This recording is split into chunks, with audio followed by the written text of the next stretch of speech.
No, when you were talking about comedy, like the growth, and like you were talking about what happens when you get to a certain level. Because I don't know if you've seen, I don't want to butcher the joke, but Cristela Alonso put a joke up on Instagram that I saw about her dad passing away, and it was really quiet for a few minutes, and then got like one of the big, like a humongous. It was one of my favorite jokes, and like it's obviously a fucking dark subject to cover.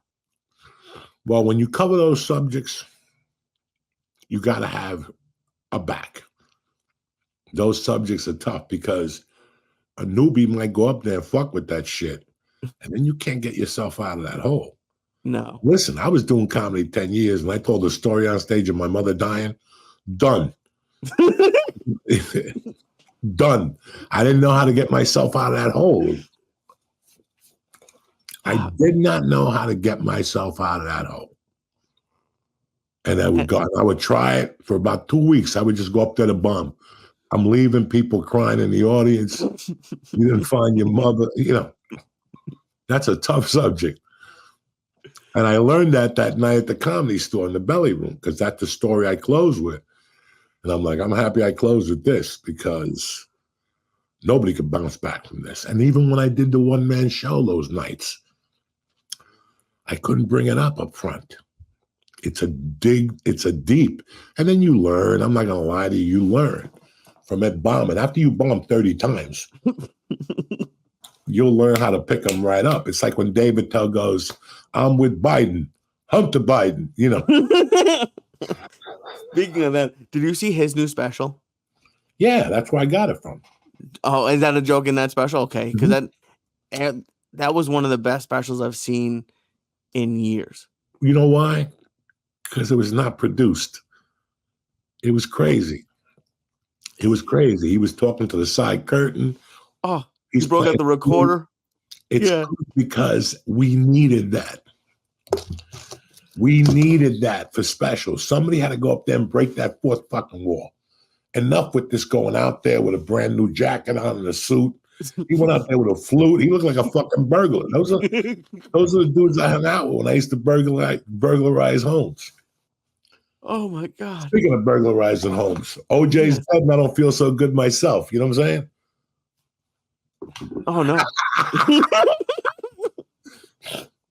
People are losing their minds. About what?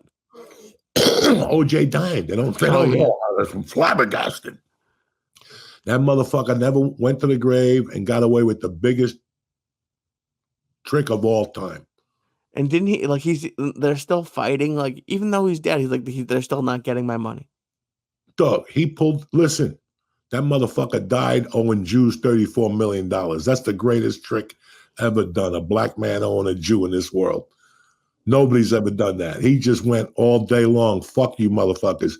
He was the king of anti-Semitism. He wasn't giving them a... He moved to Florida. He got Kanye West to play the drums on his album. He didn't give 2 fucks. Holy shit. Me? He didn't give 2 fucks. If anybody was anti-Semitism, he didn't even make a payment plan. He told those Jews, I'm moving to Florida and you can't touch my pension and you're not going to take my Heisman. You know, the last motherfucker who tried to take my Heisman. I did some time. I'm all right now. And now they're going to try to get his money. And I'm telling you, that fucking dude, he did 10 million things so those Jews couldn't get his money. Poor Goldman.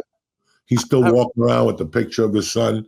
What am I going to do? Listen, Goldman, let it go already, all right? He was delivering coke to the poor bitch, and he got stabbed in the lung. Next time, mind your business. I ain't bringing no glasses up there. He hired a lawyer. His lawyer is going to court saying, like, they're not getting anything. Like, he said, like, that's his one job. He told when that lawyer came in, he goes, listen, I just want to talk to everybody else out. He goes, listen, I killed that bitch 10 times. You know what I'm saying? But I don't give a fuck. They're not getting a dime of my Gitas.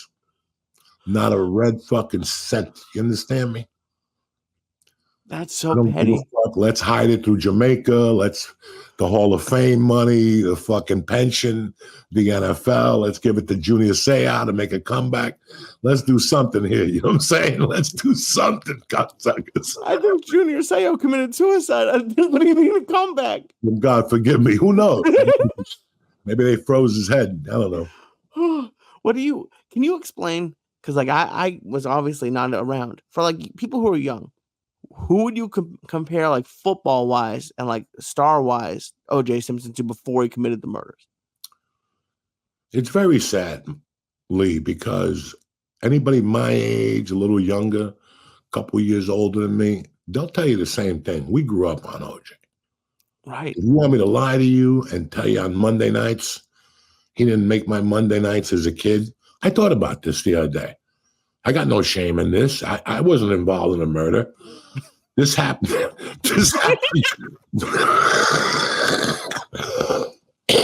This happened in 2004.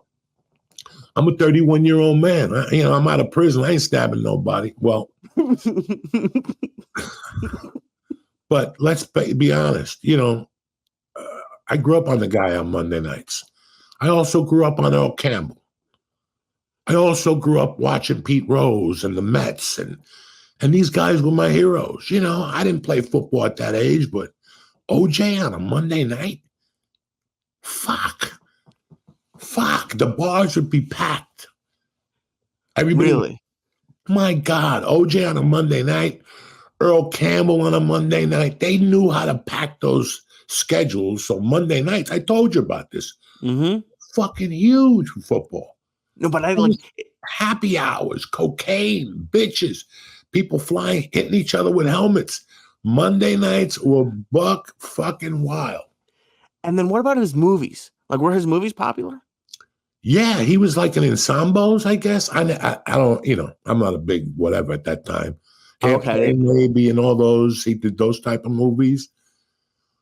I don't remember many movies that I saw as a kid, but I was a fan of his football. Like the way I am a fucking Red Auerbach. And those were my heroes. Earl Campbell in Houston.